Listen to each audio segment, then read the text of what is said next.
Un saluto a tutti i nostri amici telespettatori, primo appuntamento del 2023 della rubrica Qui Udine. E cominciamo dal bilancio del 2022, caratterizzato dal taglio del debito del Comune e dal mantenimento del costo dei servizi cittadini.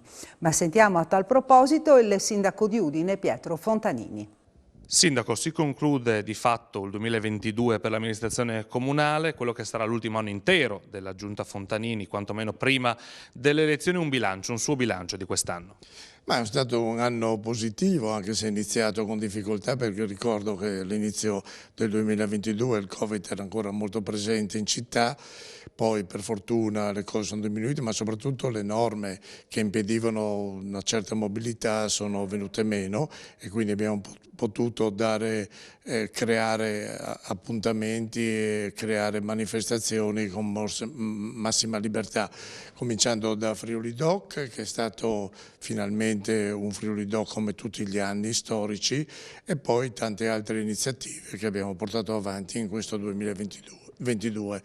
Quindi è un anno finito bene, è in linea con gli anni precedenti per quanto riguarda le casse comunali, diminuito il debito, poche tasse chieste ai cittadini. Ricordo che ad esempio sui rifiuti abbiamo fatto una scelta importante, perché con la raccolta differenziata a spinta abbiamo raggiunto il 76% della differenziazione, quindi moltissimo materiale viene recuperato, però abbiamo la tassa più bassa d'Italia, quindi si possono fare le cose bene senza chiedere ulteriori soldi ai cittadini. Allo stesso modo siamo attenti alle nuove povertà, aiutiamo parecchie famiglie.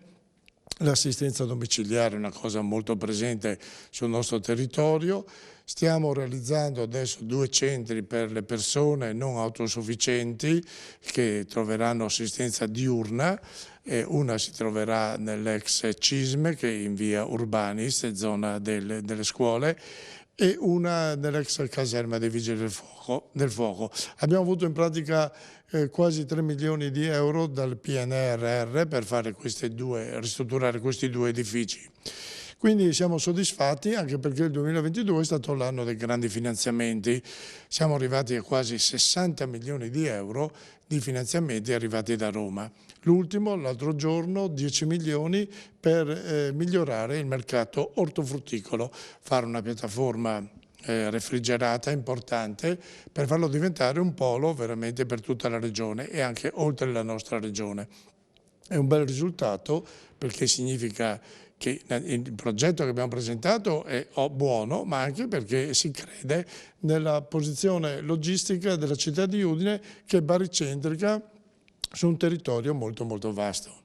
E sono state anche messe sul tavolo tutta una serie di iniziative insieme ai privati, 2 casi, l'ex Dormish insieme al gruppo Danieli e il nuovo Carnera. Sì, il nuovo Carnera, questa è l'ultima novità proprio di questi giorni.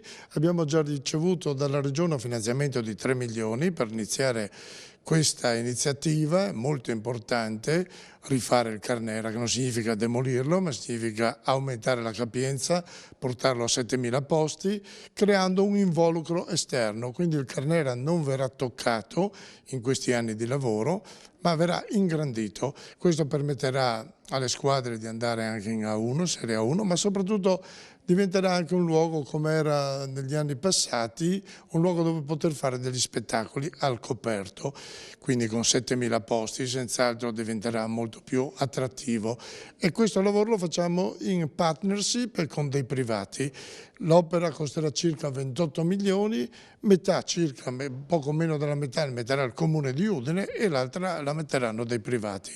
Stessa cosa, anzi meglio, per quanto riguarda la Dormi, perché lì l'intervento è anche lì di 28 milioni, ma tutto a carico della Danieli, che ringrazio ancora una volta per la lungimiranza nell'investire nella nostra città, recuperando degli immobili obsoleti o abbandonati per fare, come nel caso della Dormis, una scuola post-diploma molto molto importante. Mostra di Casa Cavazzini, Friuli Doc sono solo alcuni degli eventi di richiamo del 2022 a Udine. L'assessore competente Maurizio Franz traccia un bilancio delle iniziative che hanno caratterizzato l'anno appena concluso. Assessore Franza, questo è stato un anno importante per Udine con il ritorno di Friuli Doc, grande evento non più pesato, appesantito dalla pandemia, e tutta una serie di altre attività che hanno animato di fatto il centro cittadino. Beh, quest'anno diciamo siamo molto orgogliosi di essere riusciti, nonostante le difficoltà ancora legate un po' all'emergenza Covid, alla guerra, comunque a organizzare veramente una serie innumerevoli di eventi in collaborazione con l'Assessorato alla Cultura, allo Sport. E ricordo solo i più grandi eventi, che sono da Udine sotto le stelle, che è nato sotto la pandemia, che vede la chiusura delle vie, dei borghi del centro storico della città, e quindi un'opportunità per gli operatori ma anche per i tanti cittadini di ammirare nello splendore della città di Udine, sorseggiando un bicchiere di vino, piuttosto che Friuli Doc nel nuovo format, che vede protagonisti anche le osterie e i ristoranti della città accanto alle Pro Loco, e poi Ein Prosit, che è diventato un evento eccezionale, che purtroppo ha avuto uno stop 2 anni fa legato al Covid, che però quest'anno è tornato veramente in auge, nel senso che potendo arrivare i chef stellati da tutto il mondo, quest'anno abbiamo avuto una presenza autorevole, 71 chef stellati, ed è, ritengo, il più grande evento a livello mondiale per quanto riguarda le performance che si possono avere in un evento di questo tipo qua, e ha portato alla ribalta la città di Udine e Friuli in tutto il mondo. E poi non possiamo dimenticare la grande mostra di Casa Cavazzini, che è un po' il fiore all'occhiello della nostra amministrazione, perché raggiungere quasi 60.000 presenze nella prima edizione, e soprattutto il progetto che noi guardiamo avanti grazie a Don Geretti per l'edizione 2023, che partirà nel febbraio del prossimo anno, e con un titolo e quindi con un filo conduttore diverso insieme, ma che senz'altro vedrà protagonisti i più grandi, i più prestigiosi musei al mondo, e opere da fine 800 a metà 900, una sessantina di opere, e quindi porterà anche questa la città di Udine in un contesto internazionale di visibilità e soprattutto anche di flussi turistici, per dare anche un po' di sollievo alle attività economiche. E il 2022 è stato caratterizzato anche da investimenti e iniziative per rendere la città più sicura. Tra questi le telecamere, l'intervento dell'esercito, soprattutto nel quartiere delle Magnolie. Investimenti importanti fatti quest'anno, in particolare nella sicurezza, anche in particolare per quanto riguarda l'organico della polizia locale. Sì, quest'anno abbiamo bandito l'ultimo dei tantissimi concorsi che abbiamo fatto, con nuovi 8 posti per agenti. Questi sono i posti che vengono messi inizialmente a concorso, ma poi si forma una graduatoria, quindi il Comune potrà eventualmente ulteriormente implementare il numero degli agenti. Però insomma voglio sottolineare che insieme al personale amministrativo con queste 8 assunzioni arriveremo a 96 persone, e quindi ci avviciniamo davvero moltissimo a quell'obiettivo dei 97-98 persone, che è l'ideale, uno ogni 1000. Un tema a cui tengo tantissimo, perché è stato un impegno preso fortemente da noi in campagna elettorale e portato a termine nel corso di questi 5 anni, per non parlare delle tantissime altre iniziative che abbiamo fatto: le telecamere, quasi triplicato il sistema di videosorveglianza, i controlli interforze, con ultimamente anche l'apporto dei militari di strade sicure. È un'attività veramente a cui teniamo moltissimo. È difficile dare risposte sempre a tutte le esigenze, ma penso che la strada tracciata sia quella giusta. Ecco, quello della sicurezza appunto è stato un tema molto importante, l'ha già ricordato lei, in particolare per quello che ha riguardato Borgo Stazione e la zona dell'ex Cavarzerani, con l'arrivo dell'esercito di fatto. Sì, è un supporto che 3 militari H24 fanno nei confronti delle forze di polizia. Io penso che vedere ulteriore personale in divisa non possa fare che tranquillizzare la gente, fare sentire sereni coloro che si comportano correttamente e meno sereni invece quelli che non si comportano correttamente. Rivendichiamo questa scelta, riteniamo che sia stato un'ulteriore risposta alla richiesta di sicurezza che tanti residenti di quei quartieri chiedevano, e quindi penso che sia il modo corretto di affrontare i problemi. C'è chi non è d'accordo, chi non vorrebbe fare nulla su queste tematiche. Noi invece siamo dell'idea che sia un tema importante, un tema molto sentito, che vada affrontato con tutte le iniziative possibili. Sta per essere smantellato il cantiere dell'ascensore che da Vicolo Sottomonte conduce al Castello di Udine. Entro la fine di gennaio l'elevatore dovrebbe poter essere posizionato definitivamente. A che punto siamo con i lavori dell'ascensore? Perché effettivamente era atteso già per l'estate scorsa.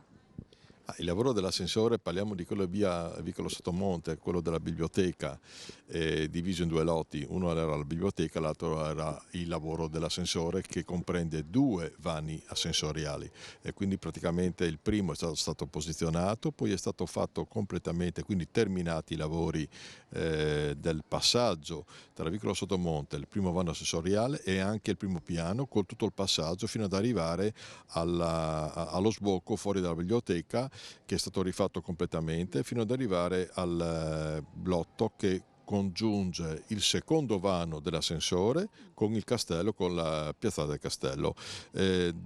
Per colpa dei costi dei materiali e anche dei tempi di consegna di questo secondo vano, che non è uno normale, è piegato praticamente perché deve praticamente resentare il colle del castello, quindi è particolare e verrà consegnato a giorni. Io credo che l'installazione, la ditta dice di poterlo fare entro gennaio, diciamo, quindi poi sarà completato definitivamente. Il costo dell'opera, sappiamo, è oltre i 600.000 euro.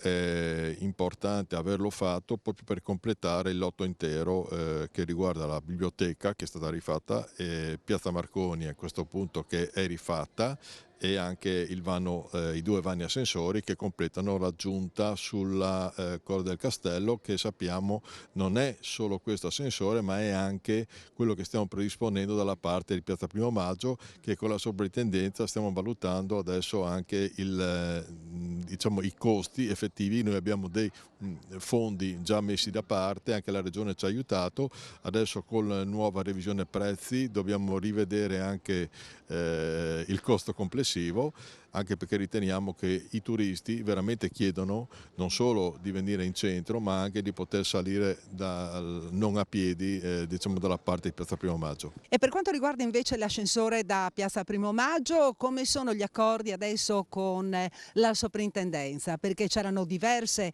soluzioni previste, però mi pare che abbiate optato per quella interna, in sostanza dalla galleria si va su all'interno senza che si veda nulla esternamente. Sì, era già stata fatta la scelta fin dall'inizio di poter fare il vano ascensore praticamente interno senza andare a intaccare esternamente il Colle del Castello. Questa scelta è stata condivisa con la sovrintendenza, con il sindaco e tutti quanti, quindi abbiamo pensato di valorizzare la galleria che si accede, poi si avanzano di altri 7-8 metri per poi salire sopra, arrivare fino sul colle vicino alla casa della contadinanza in vetro, ed è una cosa molto bella e soprattutto per i turisti che potranno accedere direttamente arrivando coi pullman in Piazza Primo Maggio e saliranno sul castello. E lì quando cominceranno i lavori effettivi? Allora, noi abbiamo fatto tutto quello che ci ha chiesto la sovrintendenza, cioè gli studi archeologici, non solo, anche le indagini che dovevano essere fatte, tecniche e anche storiche. Adesso abbiamo tutto, hanno fotografato, hanno trovato dei reperti anche abbastanza importanti, hanno anche per la prima volta capito che effettivamente il colle è proprio una natura, no, del castello, sì, della parte di Udine, di questa grossa parte di Udine, e diciamo adesso noi dobbiamo valorizzare e confrontare i nuovi prezzi con i fondi che abbiamo per vedere quanto ci manca per poter completare la fase definitiva esecutiva in accordi con la sovrintendenza e iniziare la gara per i lavori. E con questo è tutto, qui Udine ritorna la prossima settimana, arrivederci.